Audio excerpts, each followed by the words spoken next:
Why do you think herd immunity and to an extent natural immunity, I would say natural immunity seems to almost just be pushed to the side and ignored, but herd immunity seemed to be like you mentioned, there's a lot of propaganda against that term. Why do you think that is? Well, I think first, I think it starts from a misunderstanding, a disconnect between how the scientists think about the term and how the general public thinks about the term. So the term itself has the word herd in it. The general public looks at that and says, "Oh, we're treating people like animals," and so it's very easy to propagandize around. The term, but for scientists or epidemiologists, herd immunity has a very particular technical meaning. It means that it is the situation when there's a sufficient there's uh, uh, okay, so a herd immunity threshold is defined as when you have one person newly infected spreading the disease to one or fewer additional people. So that's the threshold of population immunity, such that the disease will no longer spread like a increase in the population. Now, a population can go in and out of herd immunity, right? Immunity declines over time. There's the threshold might be a disease might spread much more easily in the winter than in the summer.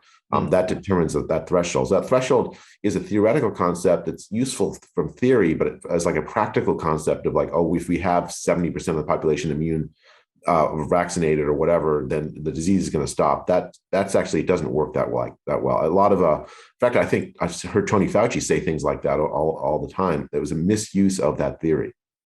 The theory makes a lot of sense. It basically just says the more immune people there are in the population, the more difficult it is for the disease to spread. That's Right. essentially the idea. I mean, it's just obviously true. It's like gravity is true, Right. right? You don't use gravity to land an air. You don't use a gravity strategy to land an airplane. Like Martin Kulldorff likes to say this all the time. You try to land the airplane safely, knowing that there is gravity. Same thing with an epidemic. Would like this, where you have a disease that produces immunity upon infection, and you have vaccines that produce immunity, at least partial immunity. The right question is, how do you manage the resources you have to get people through the pandemic as safely as possible, without while accounting for the fact that there is immunity upon infection and recovery. That the vaccines can produce at least partial immunity. So I think those are very, very two different approach. With the same term, you have two different people approaching it very differently, because it means different things to them.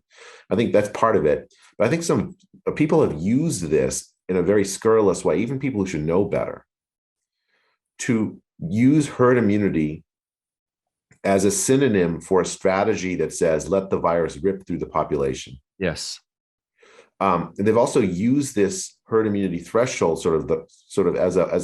as this like magical number at which point you no longer have COVID. Both are false, right? There's no, as we just said, no such thing as a herd immunity strategy.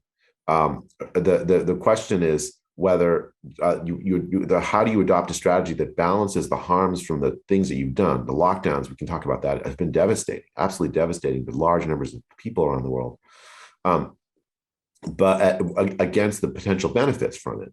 And by that standard, the lockdown focused policy, essentially with an aim toward getting rid of COVID altogether off the earth, an impossible fantasy, it had been a devastating failure.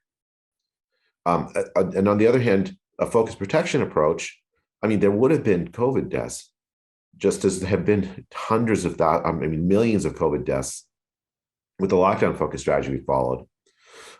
But I think there would have been fewer COVID deaths, and also many, many, many orders of magnitude fewer deaths from the lockdowns themselves.